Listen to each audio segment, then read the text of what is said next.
The Donald Trump administration is waging war on Venezuela, but this is part of a larger political war on Latin America. In the past few months, the U.S. government has imposed sanctions on the democratically elected president of Colombia, Gustavo Petro. Trump has also imposed 50% tariffs on Brazil. This is one of the highest tariff rates on earth, and Trump has been very clear that he's directly meddling in Brazil's internal politics.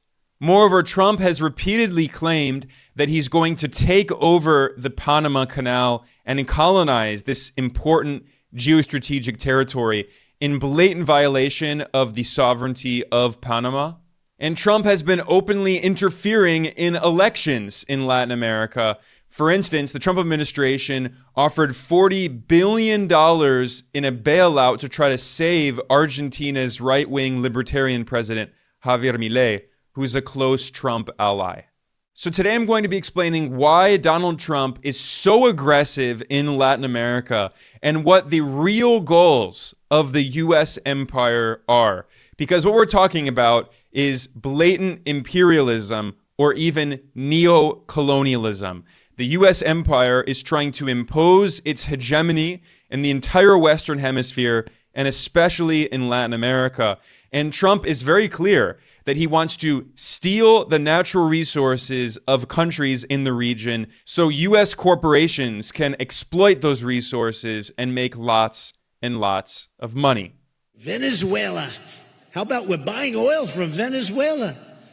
When I left, Venezuela was ready to collapse. We would have taken it over. We would have gotten all that oil. It would have been right next door. And in these flagrant attacks on the sovereignty of Latin America, Trump has three main goals. One, he wants to exploit the natural resources of the region, including oil and natural gas and gold and other minerals and agriculture and water. With climate change, water is going to become more and more important. So Trump wants U.S. corporations to take over those natural resources so his billionaire friends can profit. That's the first goal. Number two is the Trump administration wants to prevent all governments in the region from having close ties with China and also Russia and Iran, but especially China. China has become the number one trading partner of South America, so Trump is desperate to cut off China in this new Cold War that the U.S. is waging. And then finally, the third goal, which is related to the first two, of course, is to remove all left-wing governments in the region. And right now, it just so happens that the majority of the governments in the region are led by left-wing leaders. And Trump wants to have more right-wing leaders in the region who will obediently serve U.S. interests, like Javier Milei in Argentina, like Daniel Noboa in Ecuador, like Nayib Bukele in El Salvador. And it's not a coincidence that these are the closest U.S. allies in the region. And just like in the first Cold War, Latin America was dominated by right-wing dictatorships. The vast majority of countries were not democracies. They were U.S.-backed puppet dictatorships. And essentially, this is what the U.S. empire wants to go back to today. These are the imperial goals of Trump's neo-colonial war on Latin America. And certainly this did not start with Trump. This goes back hundreds of years, but Trump has taken it to a whole new level. So today I'm going to be talking about the Trump administration's war on Latin America. And speaking of natural resources, let's talk about the U.S. war on Venezuela. Now, Venezuela has the largest oil reserves in the world, and the Financial Times published an article based on interviews with top U.S. officials, and they admitted that the goal of the U.S. war on Venezuela is regime change. They want to overthrow Venezuela's independent left-wing government and install a right-wing U.S. puppet regime. Now, Trump claims that supposedly he's attacking Venezuela to stop the flow of drugs into the U.S. using war on drugs rhetoric. That's completely false. That's just the cynical excuse that the U.S. government is using to wage these wars of aggression in Latin America. The Financial Times admitted, quote, "The priority now is to force the departure of top Venezuelan government officials," end quote.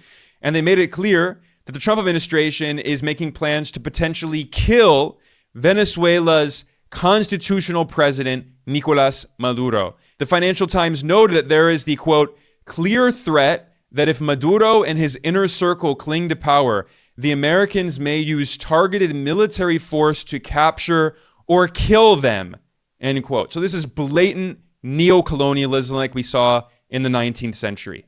And the U.S. empire has two main goals other than overthrowing the Venezuelan government. First, the U.S. wants to exploit Venezuela's plentiful natural resources. And second, the U.S. wants to prevent China, Russia, and Iran from having allies in Latin America. I'm reading here from the Financial Times, quote, "At stake in Venezuela are the world's largest proven oil reserves and valuable deposits of gold, diamonds, and coltan. A U.S. ally in the last century, the South American nation moved into the orbit of Russia, China, and Iran under Hugo Chavez, the ex-army officer who led a Bolivarian socialist revolution from 1999, end quote. The FT, of course, did not mention that Chavez was democratically elected, like his successor, Nicolás Maduro. And the U.S. government has a long history of carrying out coups in Latin America to overthrow democratically elected leaders. And we see that happening once again today in Venezuela. The Financial Times also quoted an anonymous American businessman with interests in Venezuela, and he has been communicating with Trump, and he told the FT, quote, "What Trump wants in Venezuela is oil, minerals, and gold. He wants U.S. companies down there investing," end quote. So once again, this is a blatant colonial resource grab. The Financial Times quoted a very wealthy right-wing Venezuelan opposition figure who's very close to the Trump administration, and she admitted that, quote, "The plan now is a capture of Nicolás Maduro, capture, kill, or capture, arrest, and take him out one way or another," end quote. So the strategy is for the U.S. empire to do either what it did to Panama in 1989, in which the U.S. invaded Panama and overthrew its government and arrested its leader. Or the other option is the U.S. war against Libya in 2011, in which the U.S. killed Libya's leader, Muammar Gaddafi, and collapsed the state. And still today, 14 years later, Libya is a failed state that has been in a constant state of civil war. And to oversee the U.S. war on Venezuela, it's not only Donald Trump, but it's Marco Rubio who is leading the charge, according to the Financial Times. Marco Rubio is simultaneously serving as both the Secretary of State and the National Security Advisor. And Rubio is a lifelong neoconservative war hawk from Florida, and his entire political career has been dedicated to trying to overthrow the socialist governments in Cuba, Nicaragua, and Venezuela. This is his personal lifelong obsession. And back during Trump's first presidential term, in 2019, Trump launched another coup attempt in Venezuela. This failed, but during that previous coup attempt, in which the U.S. appointed the little-known right-wing opposition politician Juan Guaido as the fake so-called interim president of Venezuela, despite the fact that he never participated in a presidential election. Well, during that coup attempt, Marco Rubio had been lobbying the Trump administration to launch a military invasion of Venezuela to kill President Maduro. And now, of course, Rubio is the second most powerful person in the U.S. government after Trump in his second term. And Rubio is carrying out what he's been calling for years, which is a military war on Venezuela to overthrow Venezuela's constitutional, internationally recognized government and install a puppet regime. And in fact, some of Trump's close political allies are proud of the fact that this is a colonial war. On Fox News, the neoconservative Republican Senator Lindsey Graham, who's a close Trump ally, and the Fox News host Sean Hannity, and Trump is a huge fan of Sean Hannity and often watches his show and talks about how much he likes Hannity. Well, in a Fox News segment, they floated the idea that the U.S. government should colonize Venezuela and turn it into the 51st state. So again, I repeat, this is 19th century style colonialism. I had a chat with you this weekend, and I thought you had a pretty darn good idea, and you said you were going to share it with the president. I want to know if you did, and that is this opposition leader in Venezuela that won the Nobel Prize that said it really deserved to go to Donald Trump. Sounds like a pretty good leader to me for the people of Venezuela. and the end of narco-terrorism and a better relationship with the U.S. Or if they choose maybe the 51st state, I don't know. Sounds good to me. Now, as part of this colonial war in Venezuela, the Trump administration has carried out numerous attacks, not only in the Caribbean, but also now in the Pacific. The U.S. military has bombed numerous boats and killed dozens of people without trial, including not only Venezuelans, but also Colombians and poor fishermen from Caribbean countries like Trinidad and Tobago. There is no evidence whatsoever that these were drug traffickers. That is the claim that the Trump administration is making without any evidence whatsoever. That is the excuse they're using to justify waging this colonial war in Latin America. And one of the few leaders in the region who has been bravely speaking out against the U.S. war is Colombia's President Gustavo Petro.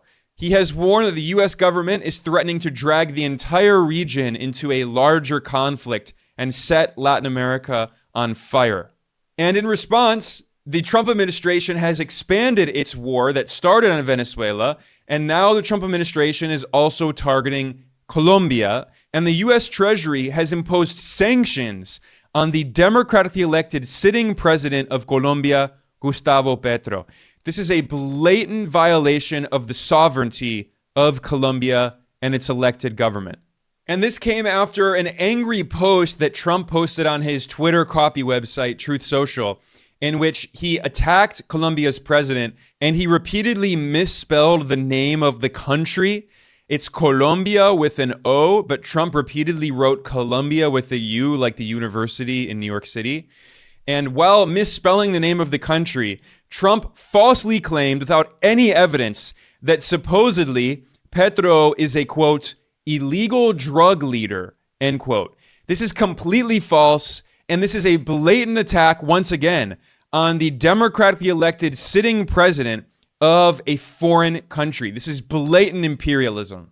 U.S. Treasury Secretary Scott Bessent, who's a billionaire hedge fund manager from Wall Street, he falsely claimed, this is completely false. He said, since President Gustavo Petro came to power, cocaine production in Colombia has exploded to record high rates. That is a blatant lie. Independent experts have in fact shown that cocaine production has fallen under President Petro, and he pointed out on Twitter that what the U.S. Treasury is saying is a lie.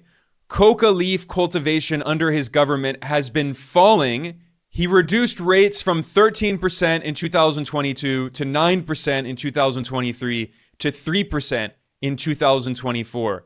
And he noted that, on the contrary, his government has seized more cocaine than in the entire history of the world.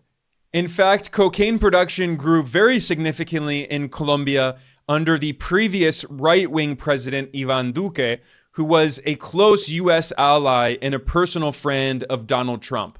And in fact, during Trump's first term, Iván Duque's government in Colombia played a key role in the coup attempt in neighboring Venezuela. Juan Guaidó, the U.S.-backed coup leader, was working in Colombia, carrying out operations to try to overthrow the Venezuelan government.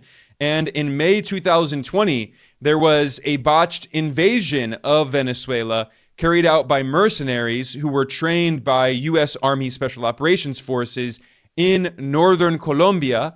And they traveled from Colombia into Venezuela as part of this U.S.-backed failed invasion to try to overthrow the government of Nicolás Maduro. In fact, if you know anything about the recent history of politics in Colombia, you would know that the worst drug dealers in the country have always been the closest U.S. allies, including, for instance, the right-wing former president Álvaro Uribe, one of the closest U.S. allies in all of Latin America. U.S. intelligence agencies have known for decades that he is a drug trafficker who is a close personal friend of Pablo Escobar and worked closely with the notorious Medellin cartel. But because Uribe is a right-wing multimillionaire oligarch who's extremely anti-communist and very anti-Cuba, anti-Venezuela, and anti-Nicaragua, this drug leader has been one of the closest, most obedient U.S. allies in Latin America. And in fact, at the same time that the Trump administration is waging war on Venezuela and now a political war on Colombia based on false claims that it's a war on drugs, meanwhile, Marco Rubio has been openly praising Alvaro Uribe, one of the worst drug traffickers in the history of Latin America. And on the 21st of October, Rubio published a tweet praising Uribe and thanking the Colombian judicial system for not imprisoning this corrupt drug trafficking criminal. And then back in July, when the Trump administration started this new coup attempt in Venezuela in this war, Rubio published another tweet praising this drug trafficking criminal, Uribe, and he claimed that, quote, former Colombian President Uribe's only crime has been to tirelessly fight and defend his homeland, end quote.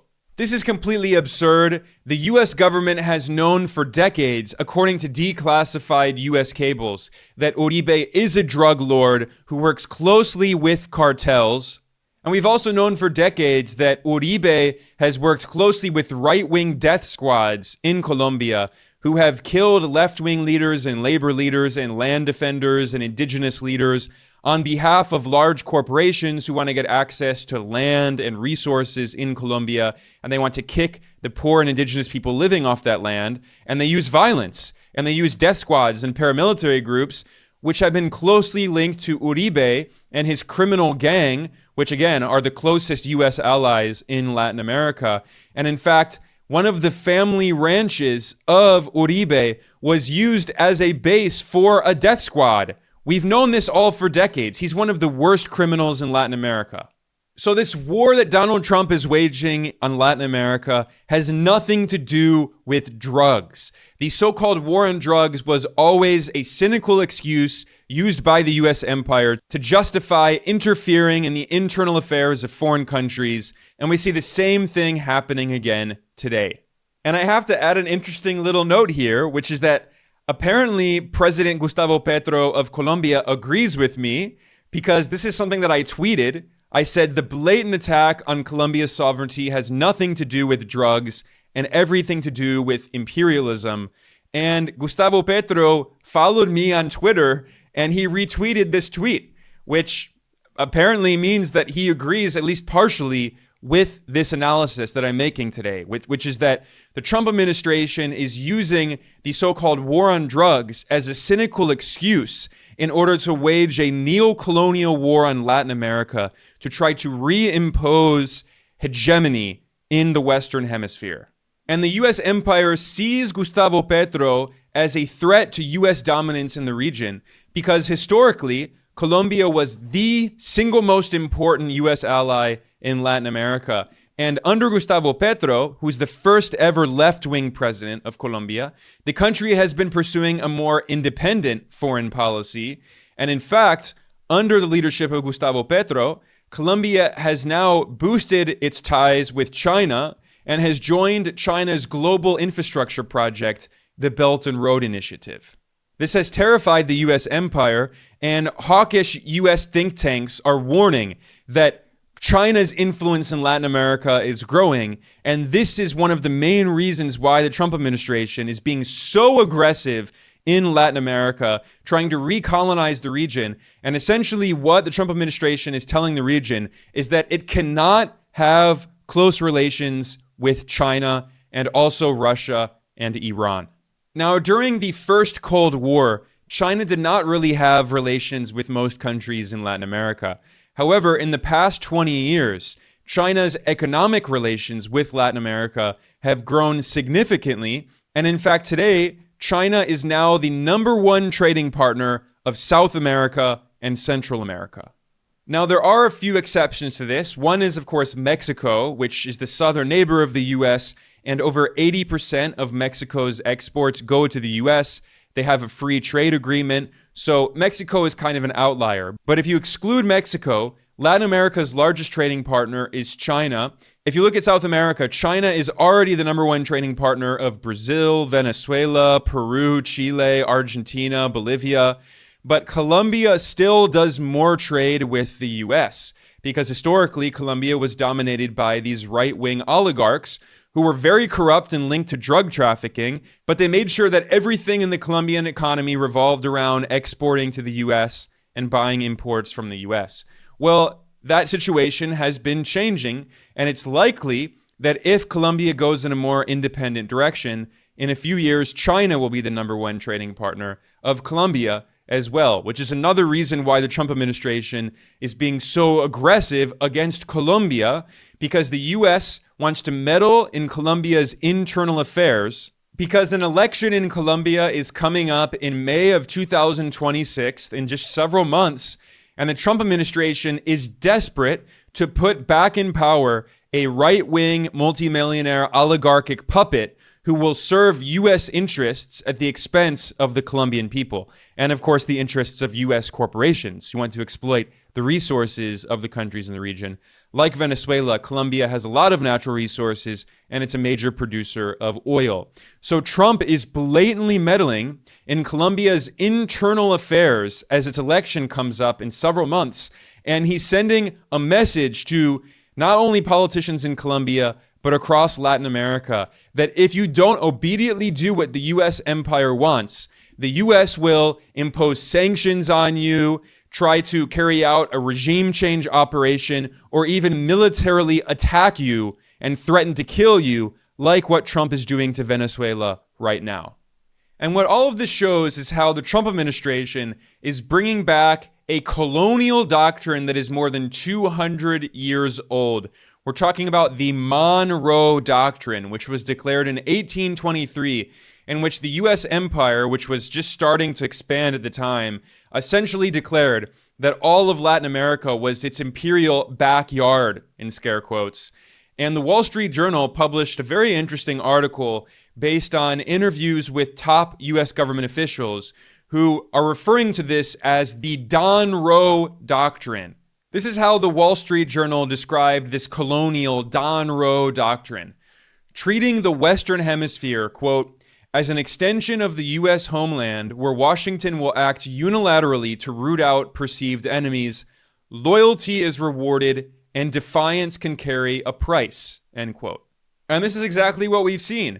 Argentina's right-wing libertarian president Javier Milei is an obedient U.S. puppet, and the Trump administration is giving him $40 billion to try to save him to meddle in Argentina's elections.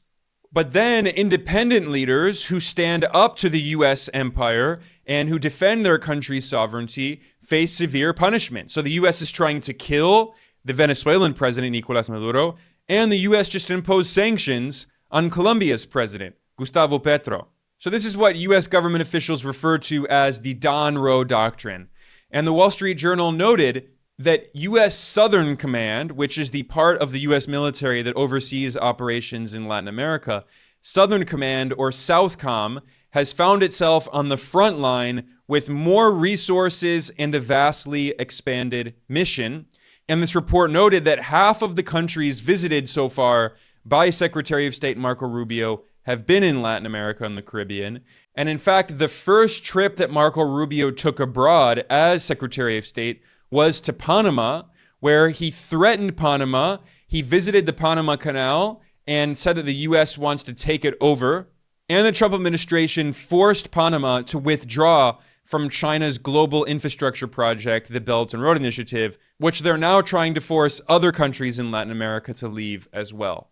And so-called defense secretary, although he actually renamed himself the war secretary, Pete Hegseth, has rebranded Trump's slogan of America First and made it the Americas First. So their goal is to impose control over all of the Americas, from Canada in North America, which Trump jokes about making the 51st U.S. state, down to the southern tip of South America in Argentina. And the Wall Street Journal interviewed Steve Bannon, a close Trump ally who was actually the CEO of Trump's previous presidential campaign. And then in 2017, Bannon served as Trump's top advisor. And Bannon referred to this proudly as Monroe 2.0. So this is just neocolonialism, colonialism 2.0. And Bannon argued that it's actually easier to sell this war in Latin America to the so-called America First base, these MAGA Republicans, rather than the non-stop U.S. wars in the Middle East, in West Asia. So what Bannon is admitting is that the MAGA Republicans are not anti-war. They're not anti-interventionist. They are completely pro-imperialist and colonialist.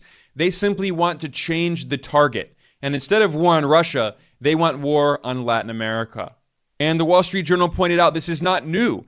During Trump's first term as president, top U.S. officials invoked the colonial Monroe Doctrine in order to justify coup attempts in Venezuela, Cuba, and Nicaragua. This included Trump's neoconservative national security advisor, John Bolton, a neoconservative war hawk who was one of the architects of the Iraq War in the George W. Bush administration, and also Trump's CIA director turned Secretary of State, Mike Pompeo.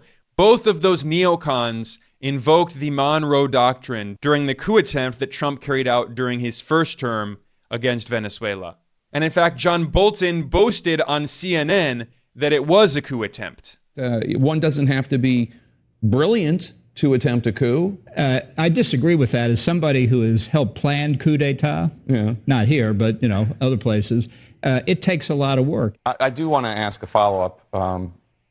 When we were talking about what is capable, what you need to do to be able to plan a coup, and you cited your expertise having planned coups. I'm not going to get into the specifics, but successful coups? Well, I wrote about Venezuela in the book, and it turned out not to be successful. Not that we had all that much to do with it, but I saw what it took for an opposition to try and overturn an illegally elected president, and they failed. The notion that Donald Trump was half as competent as the Venezuelan opposition is laughable.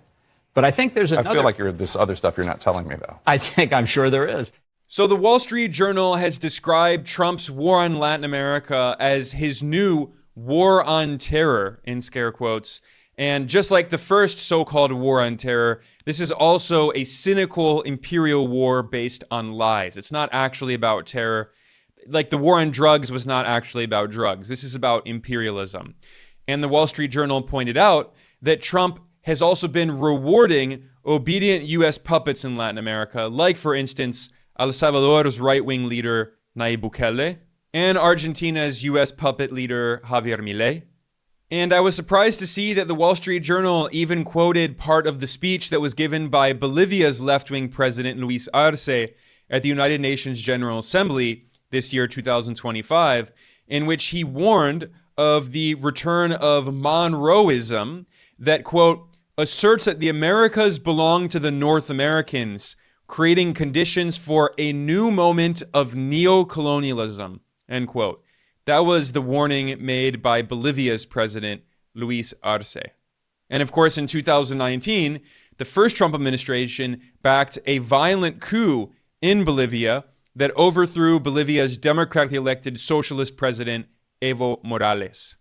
And on the subject of the U.S. attacks on Latin America, I have to say the Financial Times published another article that was quite good, that described how Trump is bringing back colonial gunboat diplomacy in his attacks on not only Venezuela, but other countries in the region. This article pointed out that the CIA has carried out coups in Latin America against democratically elected left-wing leaders like Guatemala's president, Jacobo Arbenz, in 1954, and there are dozens of other examples. And this FT article acknowledged that the CIA tried to assassinate Cuba's revolutionary leader, Fidel Castro, and according to declassified U.S. government documents, the U.S. empire tried to kill Castro 638 times, which is the most assassination attempts against a single person in the history of the world, at least for which we have documents.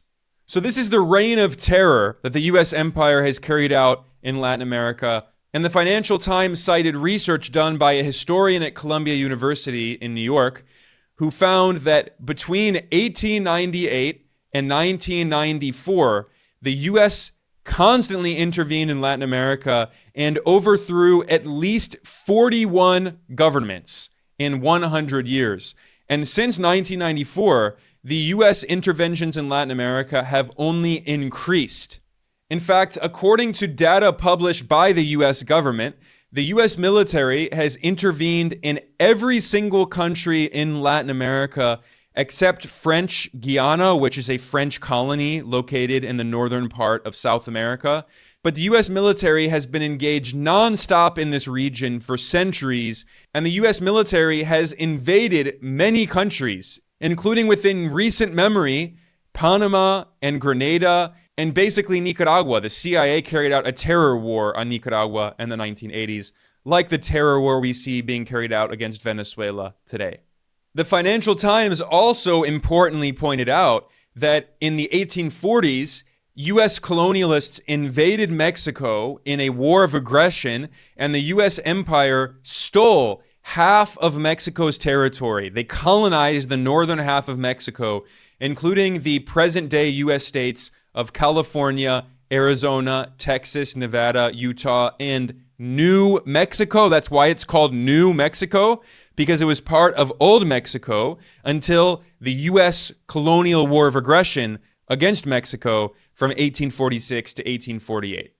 The Financial Times also admitted that the U.S. military occupied numerous countries in Central America and the Caribbean during the so-called Banana Wars, in which the U.S. government was acting on behalf of U.S. corporations like the United Fruit Company, now known as Chiquita, or Standard Fruit, now known as Dole. So there's a long history of blatant U.S. imperialism in Latin America. And Trump's war on Venezuela directly mirrors that colonial history. The Financial Times pointed out that the Trump administration has three main goals in this colonial war on Venezuela. Those are the goals I talked about earlier. I think this is correct analysis. One, Trump wants to overthrow Maduro's independent left-wing government. Two, Trump wants U.S. companies to take over Venezuela's oil and other natural resources. And three, Trump wants to kick out China and Russia from Latin America and prevent countries in the region from having their own independent foreign policy and having their own consensual relations with China and Russia. As the Financial Times put it, quote, Trump has made no secret of his desire to push Beijing out of a region he sees as a sphere of U.S. influence, end quote. And this article pointed out that it's not a coincidence that Trump's biggest role model was the ardent imperialist William McKinley. And as president of the U.S. at the end of the 19th century, McKinley vastly expanded the U.S. empire. He colonized Hawaii, Puerto Rico, the Philippines, and Cuba, and he set the stage for building the Panama Canal, which was previously U.S. colonial territory in Panama. And Trump is proud of the fact that he admires McKinley and wants to recreate McKinley's colonial policies in Latin America. And the day that Trump entered office for his second term as president, he signed an executive order titled Restoring Names That Honor American Greatness. And the first name that Trump mentioned in this executive order was the colonialist William McKinley. And he praised him not only for imposing tariffs, Trump is imposing tariffs on countries all around the world, but also Trump praised McKinley because he oversaw a, quote, expansion of territorial gains for the nation, end quote. And this is something that Trump has repeatedly promised. He told his supporters that he's going to physically expand the territory of the U.S. empire, and in particular, he wants to colonize parts of Latin America. The United States has the largest amount of oil and gas of any country on earth, and we may be a very substantially enlarged country in the not too distant. Isn't it nice to see, for years, for decades, we're the same size to the square foot, probably got smaller, actually, but we might be an enlarged country pretty soon. And one of the things we're going to be doing is drill, baby, drill. And above all, China is operating the Panama Canal, and we didn't give it to China. We gave it to Panama, and we're taking it back. The United States will once again consider itself a growing nation, one that increases our wealth, expands our territory, builds our cities, raises our expectations, and carries our flag into new and beautiful horizons, and we will pursue our manifest destiny into the stars. So Trump is proud of the fact that he's a colonialist. Now, all U.S. presidents are war criminals and imperialists. This is not new. This is true for both Republicans and Democrats. But as I often repeat, the difference with Trump is he doesn't hide it. He doesn't use this propaganda rhetoric about democracy and human rights. He says the quiet part loud. Trump has taken the mask off of the U.S. empire and shown its true ugly face, which is one based on war, exploitation, and imperialism. This is why he renamed the so-called Department of Defense the Department of War. He's proud of the fact that he's a warmongering imperialist. So again, to conclude, if you want to understand what Trump is actually doing in Latin America, it has nothing to do with drugs. The U.S. has historically been closely allied with the worst drug dealers in Latin America. In reality, this is about imposing the hegemony of the U.S. empire in Latin America, turning all of the Western Hemisphere into an imperial so-called sphere of influence, bringing back the colonial Monroe Doctrine, overthrowing independent left-wing leaders in the region, and putting obedient right-wing oligarchic puppets in power who will allow U.S. corporations to exploit the natural resources and labor of the region. On that note, I'm going to conclude. I am Ben Norton. This is Geopolitical Economy Report. I want to thank everyone for joining me today. Please like and subscribe. Please share this. I will see you all next time.